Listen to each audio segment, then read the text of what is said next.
السلام علیکم ګلونو لیدونکو قدرمنو اوریدونکو وخت مو په خیر په دې هیله چې روغ او جوړ اوسئ او د نړۍ په هر ګوټ کې چې یاستئ تاسو ټول ته ښه راغلاست وایم. بیا هم د مني موسم او د مني په موسم کې داسې طبیعت څومره ښکلی کېږي، څومره ښایسته کېږي او څومره آرامښت بښونکی وي. نو هیله مند یم چې تاسو هم د نړۍ په هر ځای کې چې د مني موسم تیروئ او تجربه کوئ، هیله مند یم چې خوشایند موسم درته اوسي، د خوښې وړ مو وګرځي او همیشه خوشاله آرام اوسئ. د خپل کورنۍ سره، د خپل عزیزانو او دوستانو سره ښه راغلاست وایم تاسو ټول ته. د زړه له کومې زما خپرونې ته، نننۍ خپرونې ته، او ومې غوښتل چې دا چې همیشه د پسرلي په موسم کې یا د اوړي په موسم کې تاسو را سره یو ځای بیلابیلو باغونو ته تللي یو او چکر ته تللي یو، میلې ته. نو نن مې غوښتل چې د مني په موسم کې هم تاسو ته یو خپرونه ولرم او دا چې څومره طبیعت ښکلی کېږي او څومره ښکلی رنګ ځان ته اخلي هغه تاسو په تصویر کې دروښیم. نو هیله مند یم چې د ویډیو تر وروستیو شیبو را سره ملتیا وکړئ. ښایسته ښایسته کومنټونو ته مو هم په تمه یم. راغلي یاستو یو باغ ته او په دغه باغ کې قیجان هم راغی. قیجان خبری وکړي، بیا به نو انشالله نوری خبری اتری هم ولریم. سلام دوست عزیز، خدا کنه جور صحتمند باشین. چیزی که سینا جان گفت موسم دیگه خزانی است و درختها و طبیعت مقبولی خود گرفته، رنگ زرد شده دیگه، هم سبز زرد باز یک مقبولی خاص دیگه داره. ما دیگه آمدیم گفتیم باش یک لذت از طبیعت دیگه و یک موسم خوشگوار دیگه، نزدیک به زمستان میشه دیگه. بعد از این آمدیم گفتیم مشتکارم بیاریم، باز زمستان میشه، طبیعت دیگه لذت گرفته نمیتونیم و هم یک لذت خود داره، برف میشه. آمدیم که میشه یک تفریح باشه به اطفال و نازنین، به خودمون. دقیقاً لیدن کو هر موسم خواندور ده که پسرلی ده ځان ته یو ښایست لري، داسې نوې ونې شګوفې کوي یا پاڼې کوي او یا هم ګل کوي. داسې بیا د اوړي په موسم کې بېلابېلې میوې پخیږي او ګلان راشنه کیږي، یعنی ځان ته یو ښایست دی. د منی موسم هم داسې موسم دی چې هماغه ونې بیرته هماغه شنې پاڼې یو بل جلا او ښایسته رنګونه ځان ته غوره کوي. یعنی دا ټول د الله پاک خلقت مونږ یو تاسو ته ثابته کوي چې څومره ستر ذات دی، څومره قدرتمند ذات دی او څومره مثلا خلق شوي موجودات ښکلا لري. بیا په ژمي کې هماغه ونې کله چې واوره وشي او د واورې نه ډکې سي، یعنی واوره ونیسي، څومره ښایسته وي.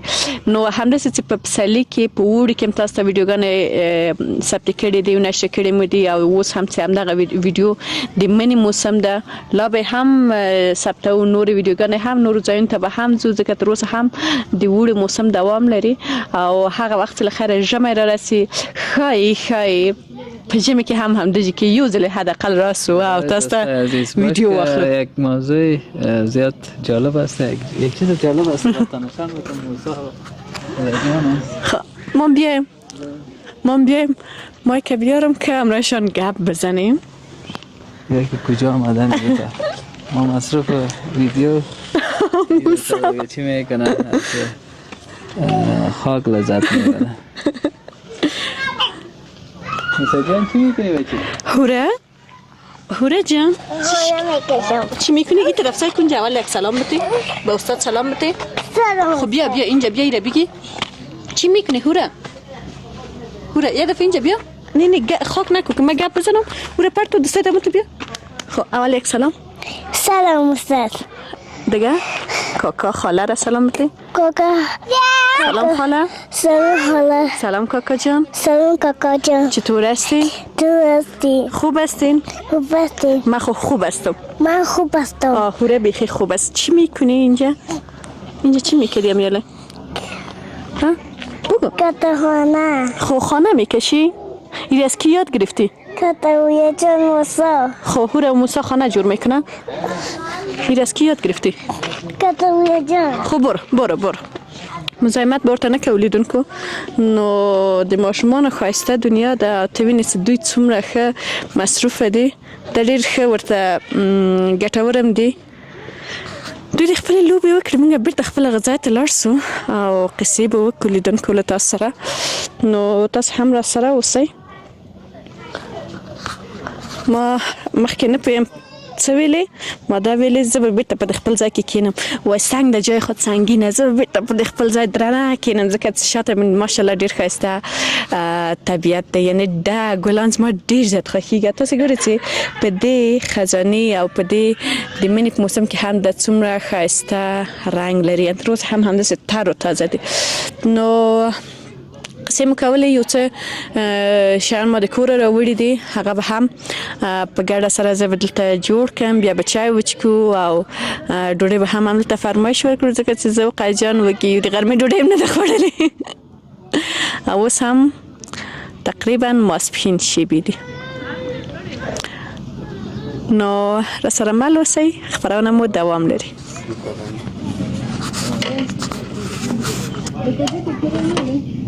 تشکر بدر.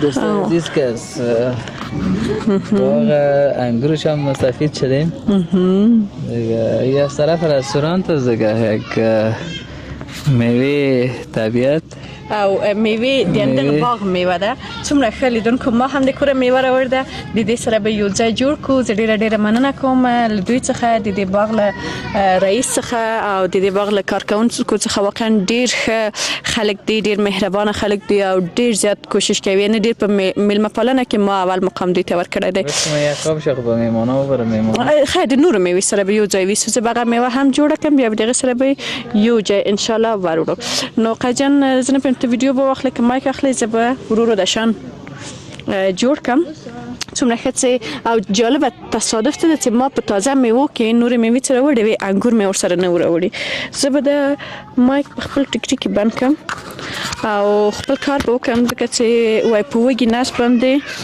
جنگ نه کیږي جنگ هم نه کیږي خبرې هم نه کیږي هیڅ هم نه کیږي نو زه به ټول د چی لپاره او هغه څه چې په نظر کې نیولې دي هغه به ټول جوړ کړم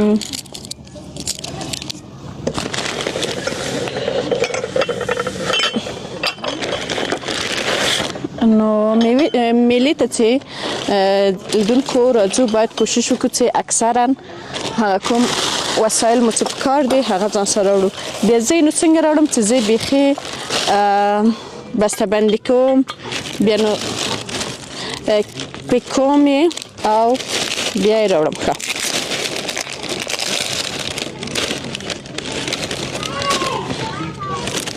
ما نو کوشش کړی دی چې د ځان لپاره د هوره جان موسی جان لپاره د البته دوه قدرمن عزیزان هم د ځان سره لرو او د هغوی لپاره مې هم یو څه راوړي دي قجن ته به د اواز کې زه به هم تازه میوه جوړه کړم لیدونکو یو جالبه خاطره تاسو ته وایم ښه یو ځل همداسې چې راغلی و ما دغه میوه په یو پلاستیک کې راوړې وه هغه یعنی هر څه می په هغه اندازه چې مثلا په 2 یا 3 میوه دانه کې واچول سي جدا کړی میوه په پلاستیکو کې می غوټه کړی و راوړی میوه تصادف دلته مثلا ترغو چې زه په څه باندې مصروف وم نه پوهیږم چې ما ویډیو اخیستله که فکر کوم د موسی جان کلیزه مې څه دلته تجلیل اوله په هغه ورځ وه نو تصادف مونږ چې دلته راغلي وو زه مصروف وم په قانیو د شان مو جوړول سټیج مو برابروه هغه نو له موږ سره کوم میلمانه راغلي ول دغه ټولې میوې مکس کړې وې او چېرته وي کشمش نخه دې ورنه جوړ کړي وه دغه ماته تجربه سوله چې ومې ویل چې وروسته له دې نه جان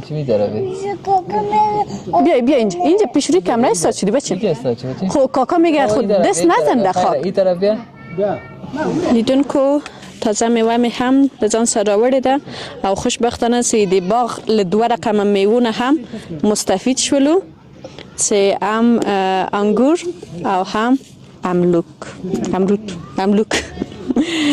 نو ما غوښتل چې د خپلو میوو سره دغه کوم هم چې د کوره راوړي دي دا میوې هم کېږدم او دا واقعا ډېر زیات خوشایند دی خصوصا دغه د ماسپښین او مازدیګر ترمنځ هوا ډېره ښه مناسبه وي او څنګه ښه د مرغانو غږونه هم دي څومره جالبې مرغۍ وي نان هم رسید ډوډۍ هم راورسېدله ما سپیشل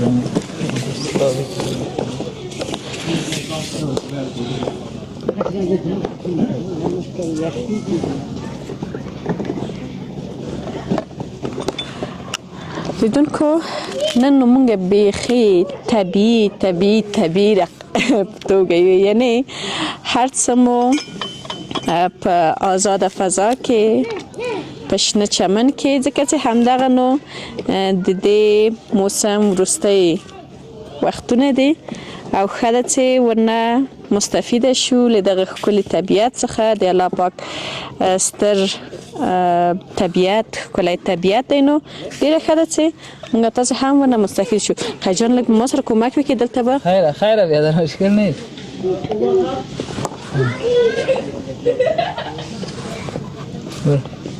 دلته به قیجان یوه شکله انگور کېږدي انگور بانم اگه در اینجا باشه صحیح است که از خاطر از دیگه چیزها رو میده میکنی خیلی انار میده میکنی اگه میو انار تا روړ دی هغه او سپری ما باندې کې غواړم کې کېږدم و یک چاقو خب ما بوده که توی قاشق آوردی یا نه؟ قاشق ما یک بار مصرف آوردیم من نمیفهم یک بار مصرف نمیشه کارتو نه که تازی نمیشه دم البته خوړل تر وړي دي چې خوراک وخت کې استفاده وکړو استفاده باید این طریقه خودش که هست کدوم پیشو پیشو باز دوستان عزیز کیجه نگان پیشکک آمد باشه این پیشو ته غواړې لمنه مخکې وخورې زه به دلته وږې ناسته یم ته به راځې کومه کړۍ چې موږ راغوښتې ده هغه به فرمایش ورکړې هغه به نوشي جان کوي امکان نه لري ګوره زه تر اوسه دلته ژوندی یم پیشو ګلې ما چې لږ وخوړله بیا به لږ تا ته هم درکړم الو زما تلیفون ونه لووې پیشو لږ وړاندې راسه چې کمره کې خو ښکاره سي بچم پیشک است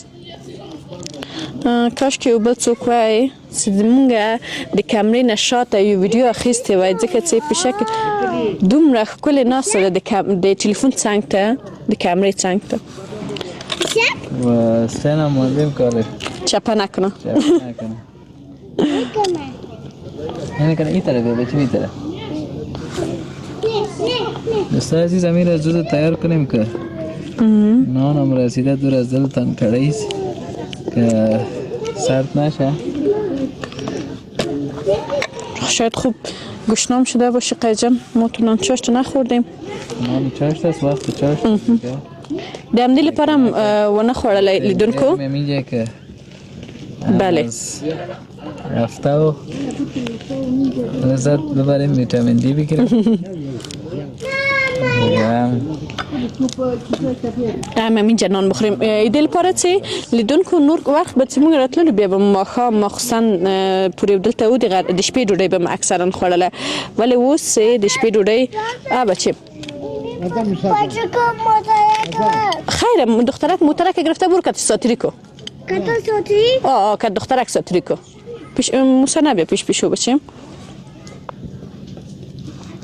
نکو هورا بچیم نزن دست نکو این طرف شو این طرف شو هورا این طرف بیا این طرف بیا این طرف بیشله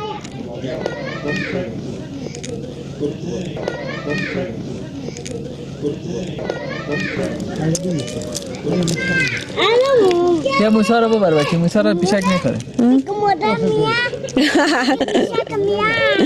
خب پیشو گفت میاو بیا اینجا پیش بیا بچه اینجا بشه پیش بابا میشینی سیب میخوری؟ خیلی چی میخوری؟ چی؟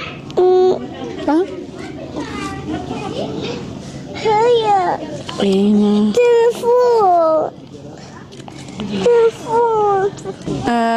لیدونکو تیار شول میوه هم تیار کړله او واقعا ډیره زیاته خوشایند فضا ده یو بل څه هم ډیر جالبه د قایجان که لطف وکړي او کمره تاو کړي او د شاوخوا پیشنګوري هم پکې راولي بیا به بیرته ما ته راتاو کړي ځکه چې زه نه فهم د دوه رقم پیشک راغلی فکر کوم ټولو پیشک په ما باندې آماده دي ته چې حمله وکړي دې لپاره چې پیشو ځه هغې خوا ته ځه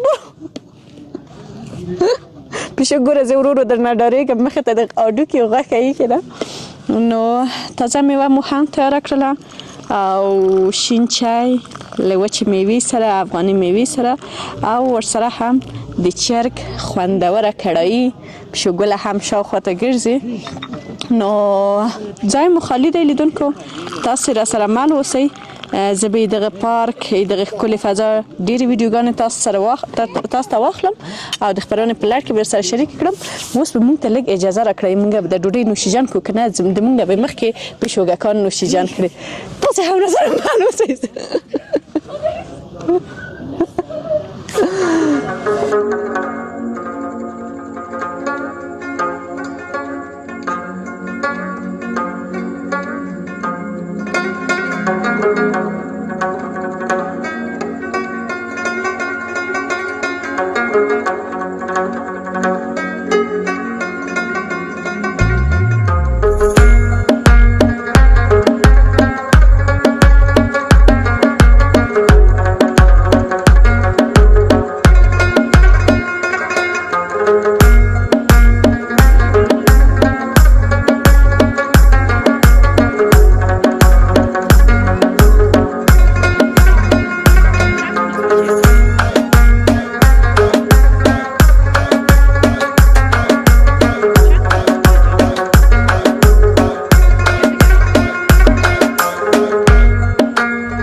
زموږ لیدونکو په دې برخه کې به هم د سلګۍ غزل یو غزل در سره شریک کړم هیله من یم چې خوښ مو شي.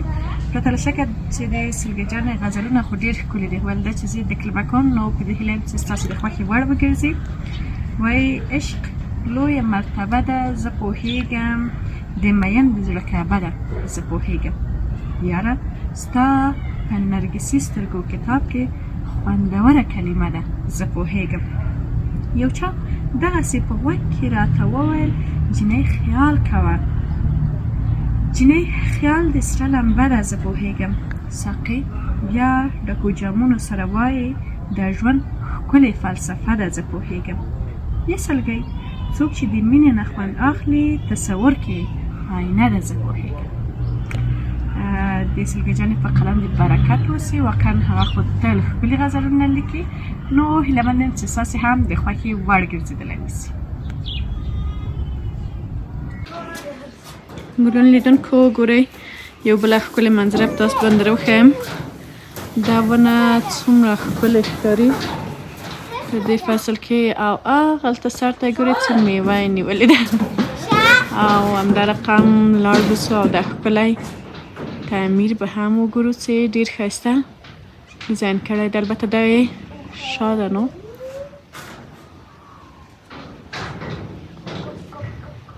ولې دا ونه زما ډېره خوښه شوله. زه ډېره دلته راغلم خو تقریبا لومړی ځل دی چې دې ونې ته زما فکر کېږي.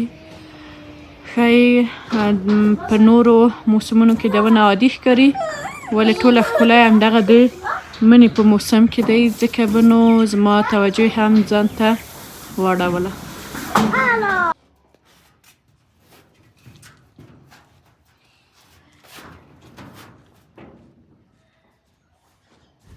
ګلونو لیدونکو هوره جانې نو بالاخره یو ملګری هم ځان ته پیدا کړله. کوچني ماشومان یا د ماشومتوب دوره څومره ښه وي، په لنډ وخت کې ښه ملګري پیدا کوي، او کله چې هغوی ورنه لرې سي بیا هم د هغوی د بیلتونو د خفګان احساس نه کوي. ولې کله چې را غټ شي نو موږ او تاسې په عمر په سختۍ ملګري ټاکو، په سختۍ ملګري انتخابوو، او کله چې بیا ورنه لرې شو یا رانه لرې شي نو کلونه د هغوی ښې خاطرې زموږ په ذهنونو کې پاتې کېږي. همیشه هیله من یم چې له ملګرو سره مو یو ځای اوسئ، او هیله لرم چې هر یو مو ښه ملګري ولرئ. ورځ پای ته ورسېدله، موږ هم ورو ورو کور خواته حرکت را وکړ، او د دې سپوږمۍ په لیدو باندې هغه ټپره یاده شوله. وایي ستا د یادونو خیال کې ډوبه، نیمې سپوږمۍ ته لاس تر زنې ناسته یمه. ګلونو هر چیرې چې یاستئ خوشحاله ارامه سوکاله اوسئ. تر بلې خپرونې چې بیا هم ستاسې په درانه چوپړ کې حاضرېږم. الله مو مل شه، خوشحاله شېبې ولرئ.